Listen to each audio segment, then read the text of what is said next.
പ്രിയമുള്ളവരെ, വിശുദ്ധ ബൈബിളിനെ ആസ്പദമാക്കിക്കൊണ്ട് ഞങ്ങൾ സംപ്രേഷണം ചെയ്യുന്ന ഒരു ചാനലാണ് ബൈബിൾ വചനങ്ങൾ എന്ന ഈ ചാനൽ. ഈ ചാനൽ കൂടി വിശുദ്ധ ബൈബിളിലെ പഴയ നിയമത്തിലെ ഉൽപ്പത്തി പുസ്തകം മുതൽ പുതിയ നിയമത്തിലെ വെളിപ്പാടിന്റെ പുസ്തകം വരെയുള്ള എല്ലാ അധ്യായങ്ങളും ഉൾക്കൊള്ളിക്കുവാൻ ഞങ്ങൾ ശ്രമിക്കുകയാണ്. ഈ ദൈവവചന ഭാഗങ്ങൾ കേൾക്കുന്ന എല്ലാവരും ലോകത്തിന് ശാന്തിയും സമാധാനവും നന്മയും ഉണ്ടാകുവാൻ വേണ്ടി എന്നോടൊപ്പം സർവശക്തനായ ദൈവത്തോട് പ്രാർത്ഥിക്കുക. അതോടൊപ്പം തന്നെ ഈ ചാനൽ കാണുന്ന എല്ലാവരും ഞങ്ങളുടെ ചാനൽ ഒന്ന് സബ്സ്ക്രൈബ് ചെയ്യുക. സബ്സ്ക്രൈബ് ചെയ്ത് താഴെ കാണുന്ന ബെൽ ഐക്കൺ കൂടി ക്ലിക്ക് ചെയ്ത് ഞങ്ങളുടെ എല്ലാ അധ്യായങ്ങളും നോട്ടിഫിക്കേഷനായി നിങ്ങൾക്ക് ലഭിക്കാനായി ഞങ്ങളോട് സഹകരിക്കുക. പുതിയതായി കേട്ടു തുടങ്ങുന്നവർ ഉൽപ്പത്തി പുസ്തകം 1 മുതലുള്ള എല്ലാ അധ്യായങ്ങളും കേട്ട് ദൈവാനുഗ്രഹത്തിനായി പ്രാർത്ഥിക്കുക. ഒപ്പം എനിക്ക് വേണ്ടി കൂടി സർവശക്തനായ ദൈവത്തോട് പ്രാർത്ഥിക്കുക. നിങ്ങൾ എവിടെയും പ്രാർത്ഥനാ നിർഭരമായ സഹകരണം തുടർന്നും പ്രതീക്ഷയുണ്ട്. ഇന്ന് നിയമാവർത്തനം പുസ്തകം 22-ാം അധ്യായം. വിവിധ നിയമങ്ങൾ. നിന്റെ സഹോദരന്റെ കാളയോ ആടോ വഴിതെറ്റി അലയുന്നത് കണ്ടാൽ കണ്ടില്ലെന്ന് നടിച്ച് കടന്നു പോകരുത്. അതിനെ നിന്റെ സഹോദരന്റെ അടുക്കൽ തിരിച്ചെത്തിക്കണം. അവൻ സമീപസ്ഥനല്ലെങ്കിൽ അഥവാ നീ അവനെ അറിയുകയില്ലെങ്കിൽ അതിനെ വീട്ടിലേക്ക് കൊണ്ടുപോയി അവൻ അന്വേഷിച്ച് വരുന്നതുവരെ സൂക്ഷിക്കണം. അന്വേഷിച്ചു വരുമ്പോൾ തിരിച്ചു കൊടുക്കുകയും വേണം. അവന് നഷ്ടപ്പെട്ട കഴുത, വസ്ത്രം, മറ്റു സാധനങ്ങൾ ഇവയെ സംബന്ധിച്ചും നീ ഇപ്രകാരം ചെയ്യണം. ഒരിക്കലും സഹായം നിരസിക്കരുത്.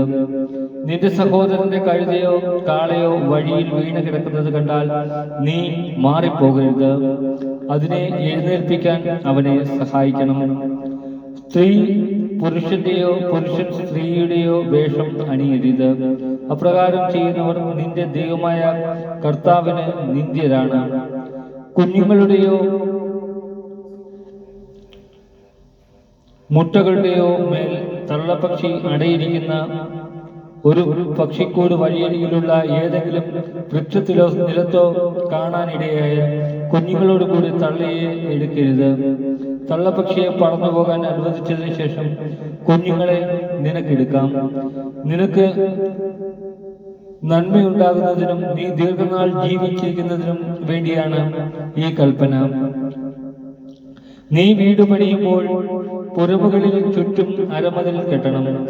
അല്ലെങ്കിൽ ആരെങ്കിലും താഴേക്ക് വീണ് രക്തം ചിന്തിയ കുറ്റം നിന്റെ ഭവനത്തിന്മേൽ പതിച്ചേക്കാം. മുന്തിരിത്തോട്ടത്തിൽ മറ്റു വിത്തുകൾ വിതയ്ക്കരുത്. വിതച്ചാൽ വിള മുഴുവൻ നീ വിതച്ചതും മുന്തിരിച്ചെടിയുടെ ഫലവും ദേവാലയത്തിലേക്ക് കണ്ടുകിട്ടും. കാളയെയും കഴുതയെയും ഒരുമിച്ച് പൂട്ടി ഉഴരുത്. രോമവും ചണവും ചേർത്ത് നെയ്ത വസ്ത്രം ധരിക്കരുത്. നിന്റെ മേലങ്കയുടെ 4 അറ്റത്തും തൊങ്ങലുകൾ ഉണ്ടാക്കണം. ദാമ്പത്യ വിശ്വസ്തത. വിവാഹം ചെയ്ത് ഭാര്യയെ പ്രാപിച്ചതിന് ശേഷം അവളെ വെറുക്കുകയും അവളിൽ ദുർനടത്തം ആരോപിക്കുകയും ഞാൻ ഈ സ്ത്രീയെ ഭാര്യയായി സ്വീകരിച്ചു, എന്നാൽ അവളെ ഞാൻ സമീപിച്ചപ്പോൾ അവൾ കന്യകയായിരുന്നില്ല എന്ന് പറഞ്ഞ് അവൾക്ക് ദുഷ്കീർത്തി വരുത്തുകയും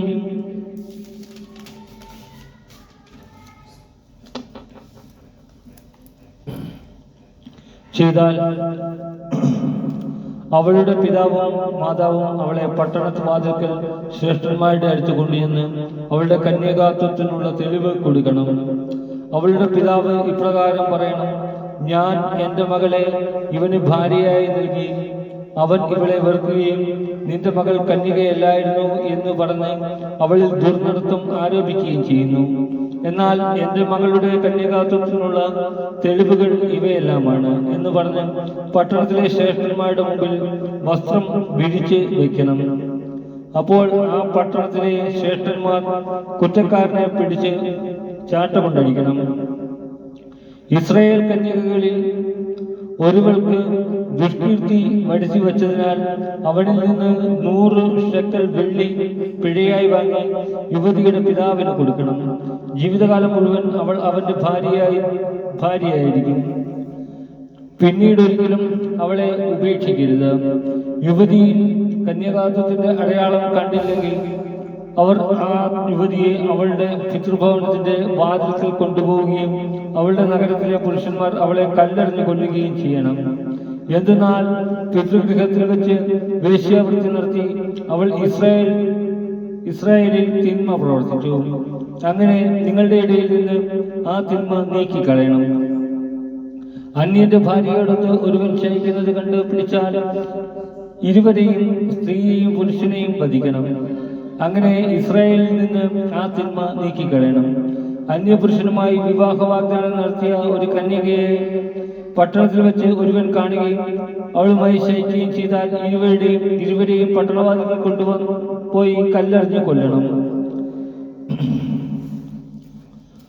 പട്ടണത്തിലായിട്ടും സഹായത്തിന് വേണ്ടി നിന്റെ നിലവിളിക്കാതിരുന്നതിനാൽ അവൻ തന്റെ അയൽക്കാരന്റെ ഭാര്യയെ മാനഭംഗപ്പെടുത്തിയതിനാൽ അവനും വധിക്കപ്പെടണം. അങ്ങനെ ആ തിന്മ നിങ്ങളുടെ ഇടയിൽ നിന്ന് നീക്കിക്കളയണം. എന്നാൽ ഒരുവൻ അന്യപുരുഷന് വിവാഹ വാഗ്ദാനം ചെയ്തിരിക്കുന്ന ഒരു യുവതിയെ വയലിൽ വെച്ച് കാണുകയും അവളെ ബലാത്സംഗം ചെയ്യുകയും ചെയ്താൽ അവളോടുകൂടി ശയിച്ച പുരുഷൻ മാത്രം വധിക്കപ്പെടണം. യുവതിയെ നിങ്ങൾ ഒന്നും ചെയ്യരുത്. മരണശിക്ഷയ്ക്കർഹമായ ഒരു കുറ്റവും അവളിലില്ല. അയൽക്കാരനെ ആക്രമിച്ച് കൊല്ലുന്നത് പോലെയാണിത്. എന്തെന്നാൽ അവൾ വയലിൽ ആയിരിക്കുമ്പോഴാണ് അവൻ അവളെ കണ്ടത്. വിവാഹ വാഗ്ദാനം നടത്തിയ അവൾ സഹായത്തിനായി നിലവിളിച്ചെങ്കിലും അവളെ രക്ഷിക്കാൻ അവിടെ ആരുമില്ലായിരുന്നു. ഒരുവൻ വിവാഹ വാഗ്ദാനം നടത്തിയിട്ടില്ലാത്ത ഒരു കന്യകയെ കാണുകയും ബലം പ്രയോഗിച്ച് അവളോട് കൂടെ ശയിക്കുകയും അവർ കണ്ടുപിടിക്കപ്പെടുകയും ചെയ്താൽ അവൻ ആ യുവതിയുടെ പിതാവിന് 40 ഷെക്കൽ വെള്ളി കൊടുക്കണം. അവളെ ഭാര്യയായി സ്വീകരിക്കുകയും ചെയ്യണം. എന്തെന്നാൽ അവൻ അവളെ മാനഭംഗപ്പെടുത്തി. ഒരിക്കലും അവളെ ഉപേക്ഷിച്ചുകൂടാ. ആരും തന്റെ പിതാവിന്റെ ഭാര്യയെ പരിഗ്രഹിക്കരുത്. അവളെ അനാവരണം ചെയ്യുകയും അരുത്. നമ്മുടെ കർത്താവായ മിശിഹായ്ക്ക് സ്തുതി.